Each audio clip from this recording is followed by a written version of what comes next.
Good morning, students. Today we will see the half-life of a reaction and its relationship with the concentration and rate constant for zero order reaction and first order reaction. ठीक है, हम लोग आज half life के बारे में पढ़ेंगे. Half life क्या होती है बच्चों? जब किसी रिएक्शन, हाफ लाइफ जैसे समझ में ही आ रहा है, वो टाइम जितने टाइम में कोई भी रिएक्शन में रिएक्टेंट जो है वो अपनी इनिशियल अमाउंट का आधा रह जाए, तो उसको क्या बोलते हैं हम लोग? Half life. ठीक है, यहाँ पे देखिए हाफ लाइफ की डेफिनेशन भी लिखी हुई है, ये आप लिखेंगे. You will write this definition. The half life of a reaction is the time in which the concentration of the reactant is reduce to one of its initial concentration. ठीक है, इसको रिप्रेजेंट किससे करते हैं? टी बाई टू से, T half से. ठीक है, तो ये हाफ लाइफ है, टी हाफ. ये पूरा आप लिखोगे हाफ लाइफ हेडिंग डाल करके. ठीक है, अब हम लोग ज़ीरो ऑर्डर और फर्स्ट ऑर्डर के लिए हाफ लाइफ देखेंगे. ठीक है, ज़ीरो ऑर्डर का हमने इंटीग्रेटेड रेट लॉ इक्वेशन देखा है. This is the integrated rate law equation for zero order. ये हमने पहले किया है. ठीक है, अब हमारा यहाँ पे आर नॉट तो initial molar concentration of reactant है, लेकिन आर यहाँ क्या हो जाएगा? वो टाइम, वो कॉन्सेंट्रेशन जिस पे टाइम जो है वो टी हाफ हो गया. मतलब हाफ लाइफ के टाइम पे जो कॉन्सेंट्रेशन बची हुई आधी कॉन्सेंट्रेशन है वो हमारी आर हो गई. ठीक है, तो हम आर की जगह यहाँ क्या लिख सकते हैं? इनिशियल कॉन्सेंट्रेशन की आधी हो गई है, आर नॉट बाई टू लिख सकते हैं. तो R is equal to R naught by two, और टी हमारा क्या हो जाएगा? T half. ठीक है, तो ये वैल्यूज़ अब हम इस रिएक्शन में पुट करेंगे. टी की जगह टी हाफ रखेंगे और आर की जगह आर नॉट बाई टू. ये देखिए ऐसे यहाँ पुट किया गया है. तो आपको क्या मिलेगा? फिर आपको टी हाफ की वैल्यू यहाँ से मिल जाएगी. T half will be equal to, जैसे आपने वहाँ पुट कर दिया, K is equal to R naught minus R naught by two upon, sorry ये टू है, टी हाफ. ठीक है, तो टी हाफ की वैल्यू आपको क्या मिलेगी यहाँ से? T half will be equal to R naught minus R naught by two. ये आर नॉट बाई टू ही हो जाएगा. ठीक है, R naught by two upon T half. तो आर नॉट बाई टू ही बचेगा हमारे पास यहाँ. ठीक है, टी हाफ हमने इस साइड कर लिया और के तब इस साइड आएगा, ये हो जाएगा आर नॉट अपॉन टू के. ठीक है, ये ज़ीरो ऑर्डर रिएक्शन के लिए हमें हाफ लाइफ मिल गया. यहाँ पे देखिए दिया हुआ है T half is equal to R naught upon two K. इसका मतलब कि जो ज़ीरो ऑर्डर रिएक्शन के लिए हाफ लाइफ होती है that is directly proportional to the initial molar concentration of the reactant. ठीक है, और it is inversely proportional to the rate constant. K rate constant है ना, inversely proportional to the rate constant. ठीक है, अब हम लोग इसके बाद इसको फर्स्ट ऑर्डर के लिए निकालेंगे. फर्स्ट ऑर्डर के लिए कैसे निकालेंगे बच्चों? आपको समझ में आपको क्या क्या लिखना है? पहले आपको हाफ लाइफ की डेफिनेशन लिखनी है, जो कि यहाँ से आप लिखोगे. ठीक है, ये पूरा पैराग्राफ. उसके बाद आप ज़ीरो ऑर्डर के लिए हाफ लाइफ कैलकुलेट करोगे. इंटीग्रेटेड रेट लॉ इक्वेशन लिखा हमने, हाफ लाइफ कैलकुलेट की. अब इसके बाद हमने देखा कि ये आर नॉट मतलब इनिशियल कॉन्सेंट्रेशन के डायरेक्टली प्रोपोर्शनल है और के इन्वर्सली प्रोपोर्शनल है. इसके बाद हम लोग देखेंगे half life for the first order reaction. First order reaction का ये इंटीग्रेटेड रेट लॉ इक्वेशन हमने कल फाइंड आउट किया था, 2.303 upon T log R naught by R. ठीक है, अब यहाँ भी वही आपको करना है. आर नॉट तो हमारा इनिशियल कॉन्सेंट्रेशन है, आर क्या हो जाएगा? R naught by two, because we are calculating the half life. So the initial concentration will change after half time in R naught by two. ठीक है, तो ये कॉन्सेंट्रेशन जो है वो चेंज हो जाएगी आर नॉट बाई टू में. तो आर की जगह आर नॉट बाई टू रखेंगे और टी की जगह क्या रखेंगे? T by to, T half. ठीक है, अब देखिए अब ये वैल्यूज़ यहाँ पुट की गई हैं इस इक्वेशन में. टी की जगह टी हाफ हो गया और आर की जगह आर नॉट बाई टू. उसके बाद क्या हुआ? अब आप इसको सिंप्लीफाई करोगे तो आर की जगह ये आर नॉट बाई टू लिखना चाहिए, इसने आर बाई टू लिख दिया है. कोई बात नहीं, ये आर नॉट कर लेना आप लोग इसको. ठीक है, इस इक्वेशन में आर नॉट बाई टू. फिर ये आर नॉट कैंसिल हो जाएगा और ये टी कहाँ चला जाएगा? सॉरी, टू कहाँ चला जाएगा? ऊपर. तो ये बन जाएगा लॉग टू. ठीक है, अब उसके बाद टी हाफ को निकाला गया है, तो टी हाफ क्या, के इधर आ जाएगा, टी हाफ उधर चला जाएगा. लॉग टू की वैल्यू होती है, आप लॉग टेबल देखना जानते होगे, 0.3010. ठीक है, तो जहाँ लॉग टू है वहाँ उसकी जगह 0.3010 डाल दिया गया. तो अब 2.303 इंटू 0.3010 हो जाएगा 0.693 और नीचे बच गया के. तो यानी अब हमें फर्स्ट ऑर्डर के लिए जो टी हाफ मिला that will be equal to 0.693 upon K. K is the rate constant. अब आप देख रहे होगे कि इसके इक्वेशन में कहीं भी इनिशियल मोलर कॉन्सेंट्रेशन है ही नहीं, यानी फर्स्ट ऑर्डर का जो टी हाफ है यानी half life doesn't depend on the initial concentration of the reactant, but it is again inversely proportional to the rate constant. K ये इन्वर्सली प्रोपोर्शनल, ठीक है। तो ये बातें हम समराइज़ करके लिखेंगे भी, आप ये दोनों इक्वेशंस लिखने के बाद इन बातों को समराइज़ करके लिखोगे, ठीक है। आगे देखते हैं हम लोग।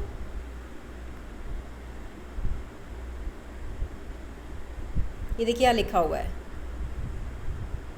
Half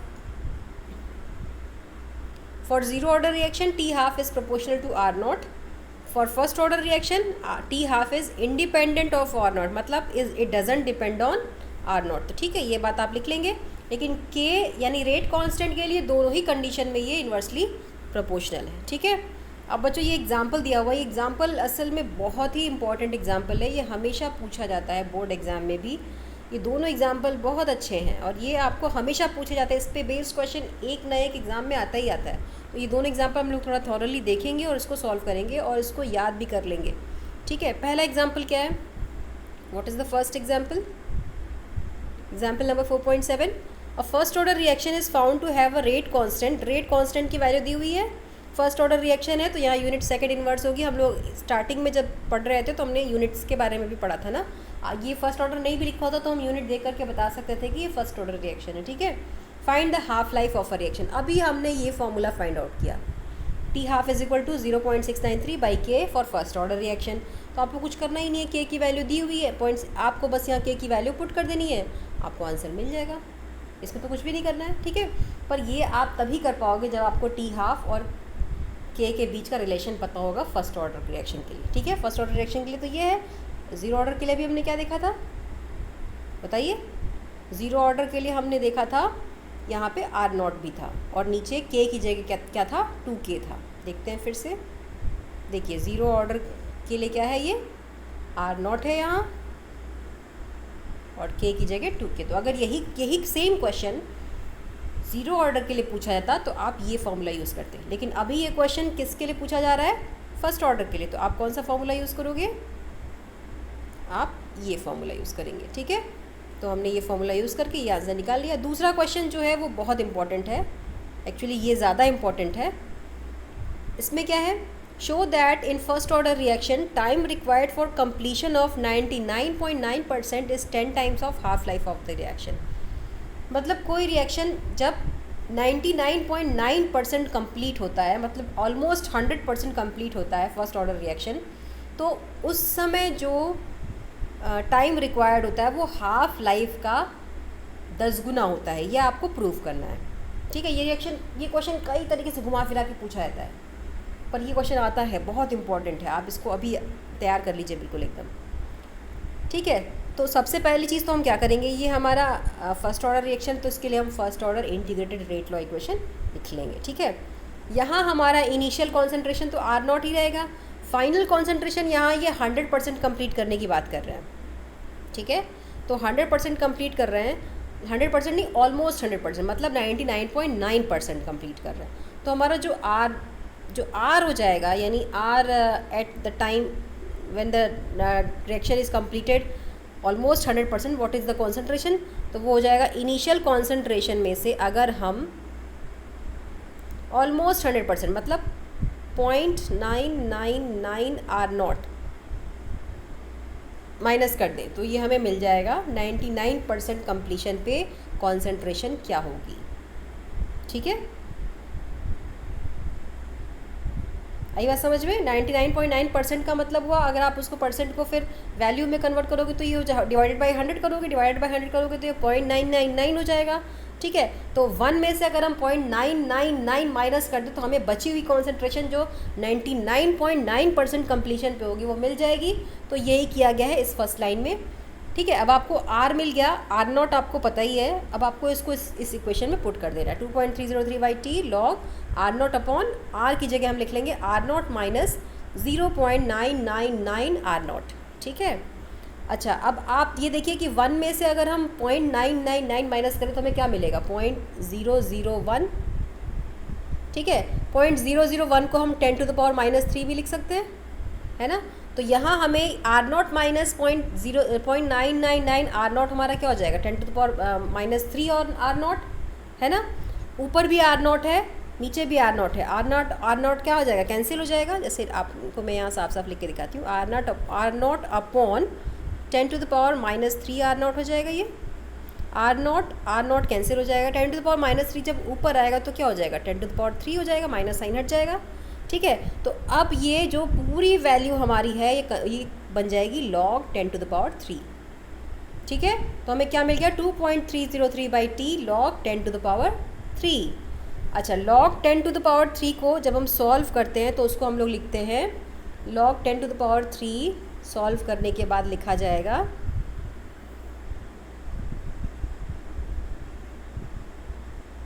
that is equal to 3 log 10, जो पावर में होता है वो आगे आ जाता है। ठीक है, log 10 की वैल्यू होती है 1, तो log 10 तो हट गया 1 हो गया और यहाँ बच गया केवल 3, तो मतलब ये पूरी वैल्यू क्या हो जाएगी 3।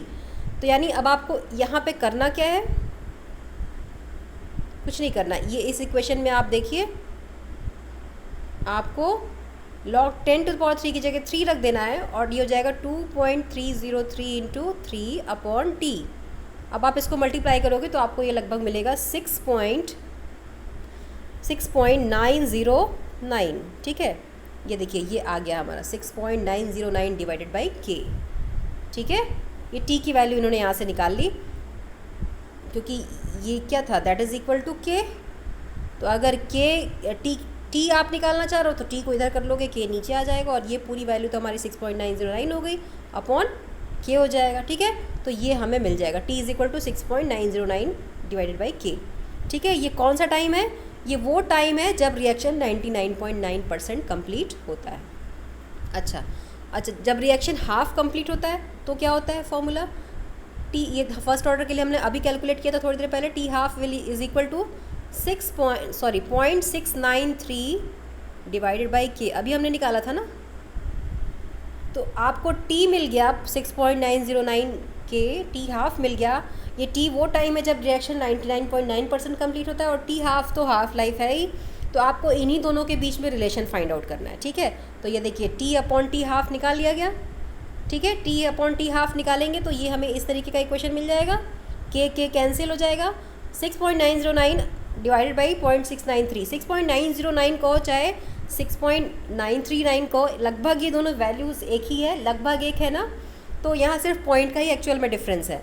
ठीक है, तो नीचे जो पॉइंट है वो ऊपर आ करके यहाँ पे ये 10, अगर आप इन दोनों को कैंसिल करना चाहो तो आपको मिलेगा 10⁻⁻1 या 0.1 मिलेगा। ठीक है, 10⁻⁻1 या 0.1 जब ऊपर आएगा तो वो किस में कन्वर्ट हो जाएगा 10 में, तो यानी आंसर हमारा क्या आ गया 10। तो इसमें हमें यही प्रूफ करना था कि जो हाफ़ लाइफ होती है वो जब रिएक्शन ऑलमोस्ट 99.9% कंप्लीट होता है तो उसका 10 टाइम्स होता है। ठीक है, तो मतलब हाफ़ लाइफ का 10 टाइम्स होता है वो टाइम जिस पे रिएक्शन 99.9% कंप्लीट होता है। ठीक है, यही प्रूफ करना था। ये क्वेश्चन बहुत इंपॉर्टेंट है, इसको आप फिर से प्रैक्टिस करके कोशिश करिएगा कि आपको ये आज ही आ जाए अच्छे से, क्योंकि ये बोर्ड एग्जाम में कई बार पूछा जाता है और अलग अलग तरीके से इसी को बना के क्वेश्चन में पूछा जाता है। ठीक है, तो यहाँ तक हमने कंप्लीट किया। अब इसके बाद देखिए ये इंटीग्रेटेड रेट लॉज दिए, जो तो अभी तक हमने पढ़ा उसको समराइज़ किया हुआ है बस इस टेबल में, टेबल नंबर 4.4 में। इसको आप बनाएंगे और समझने की कोशिश करेंगे। अगर कोई दिक्कत होगी तो मुझसे पूछेंगे। इसमें से एक एक चीज़ हमने पढ़ रखी है, आपको कुछ नहीं करना है, बस इसको बनाना है और अंडरस्टैंड करने की कोशिश करना है। अगर आपको कोई दिक्कत होती है तो आप पूछेंगे मेरे से। ठीक है, the next topic is pseudo first order reaction. यहाँ इसका हेडिंग नहीं दिया हुआ बच्चों इसका, लेकिन ये स्यूडो फर्स्ट ऑर्डर रिएक्शन है। इसकी हेडिंग है स्यूडो, आपके पास बुक होगी आप उसमें देखोगे दिया होगा ये हेडिंग, फर्स्ट ऑर्डर रिएक्शन। ठीक है, स्यूडो फर्स्ट ऑर्डर रिएक्शन क्या होता है? स्यूडो का मतलब ही हम लोग जानते हैं, स्यूडो मतलब फॉल्स, मतलब ये रिएक्शन वास्तव में फर्स्ट ऑर्डर नहीं है पर ये फर्स्ट हमें दिखता है। ठीक है, या इसको हम फर्स्ट मानते हैं। क्यों?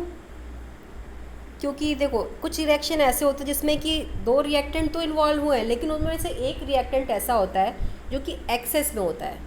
ठीक है, तो उसके अमाउंट को अगर हम चेंज करें या कुछ बदल दें, थोड़ा निकाल ले थोड़ा डाल ले, तो कोई फ़र्क नहीं पड़ता रिएक्शन के रेट पे उतना, क्योंकि वो एक्सेस में है, वो बहुत ज़्यादा है। फ़र्क देखो वहाँ पड़ता है जो चीज़ें कम होती हैं। जैसे आप चाय बना रहे हो, आपके पास चीनी 1 ही चम्मच है और चाय की पत्ती ढेर सारी है, तो चाय की पत्ती आप डालो निकालो जितना मन, उससे कोई फ़र्क नहीं पड़ता। लेकिन चीनी तो 1 ही चम्मच है, तो आप चाय 1 ही कप बना सकते हो, है ना। तो ऐसा ही कुछ इस रिएक्शन में भी है कि जो अमाउंट आपने एक्सेस में लिया है वो रिएक्टेंट रेट को उतना अधिक अफेक्ट नहीं करेगा। तो ऐसे इक्वेशन को में हम लोग क्या करते हैं,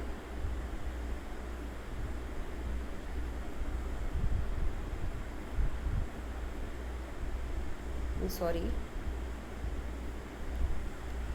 ऐसे इक्वेशन में हम लोग क्या करते हैं, अब रिएक्टेंट तो 2 यूज़ हुए हैं, लेकिन एक की कॉन्सेंट्रेशन कोई अफेक्शन नहीं करेगी, कोई उससे कोई मतलब नहीं है, उसका कोई इफेक्ट नहीं होगा। तो वास्तव में तो वो 2 मॉलिक्यूल इन्वॉल्व हुए हैं, लेकिन हमारा ऑर्डर ऑफ द रिएक्शन क्या हो जाएगा, 1 हो जाएगा, क्योंकि वो एक ही की कॉन्सेंट्रेशन पे डिपेंड कर रहा है। तो ऐसे रिएक्शन को हम लोग बोलते हैं स्यूडो फर्स्ट ऑर्डर रिएक्शन, ठीक है। तो इसका एग्जाम्पल देखो, एक दिया हुआ है इथाइल एसीटेट का वाटर हाइड्रोलिसिस। बहुत इंपॉर्टेंट रिएक्शन, हम लोगों ने इसको हज़ारों बार पढ़ रखा है, क्लास 9 से पढ़ते आ रहे हैं। इथाइल एसीटेट को जब हम लोग वाटर से उसकी हाइड्रोलिसिस करते हैं तो हमें वापस से एसिड और अल्कोहल मिलता है ना। तो इसमें वाटर की कॉन्सेंट्रेशन पे कोई फ़र्क नहीं पड़ता, वाटर की कॉन्सेंट्रेशन कोई कंट्रीब्यूट नहीं करती रिएक्शन की रेट के लिए, इसलिए ये स्यूडो फर्स्ट ऑर्डर रिएक्शन है, ठीक है। एक एग्जाम्पल और भी दिया हुआ है, हमेशा 1 नंबर के क्वेश्चन में पूछा जाता है what is pseudo first order reaction, give an example. तो एक तो आप इसकी इथाइल एसीटेट की हाइड्रोलिसिस दिखा सकते हो या ईस्टर की हाइड्रोलिसिस दिखा सकते हो। दूसरा एग्जाम्पल एक और है जो आप दिखा सकते हो, ये केन शुगर की हाइड्रोलिसिस। केन शुगर मतलब C12H22O11, ठीक है। केन शुगर केन में जो शुगर होती है, ठीक है, इसकी वाटर हाइड्रोलिसिस करोगे तो आपको ग्लूकोज और फ्रक्टोज मिलेगा, ठीक है। तो ग्लूकोज और फ्रक्टोज, इसमें भी यहाँ वाटर जो है वो एक्सेस में है, तो उसकी कॉन्सेंट्रेशन कोई इफ़ेक्ट नहीं डालती। तो जब भी हम इसकी रेट लिखेंगे तो सिर्फ इसमें हम केन शुगर को ही लिखेंगे, C12H22O11, ठीक है उसको। और इसमें भी जब हम रेट लिखेंगे तो सिर्फ इथाइल एसीटेट ही लिखेंगे, ठीक है। तो ऐसे रिएक्शन क्या कहलाते हैं, स्यूडो फर्स्ट ऑर्डर रिएक्शन। तो स्यूडो फर्स्ट ऑर्डर रिएक्शन आप प्रॉपर हेडिंग डालोगे, उसकी डेफिनेशन लिखोगे और ये दोनों एग्जाम्पल लिखोगे, ठीक है। बहुत इंपॉर्टेंट है ये, 1 नंबर क्वेश्चन में पूछा था, तो इसको आप लिख के याद भी कर लेंगे। यहाँ तक काम आपका आज कंप्लीट होना चाहिए। इसके बाद हम लोग कल पढ़ेंगे temperature dependence of the rate of a reaction, ठीक है। Okay, thank you very much.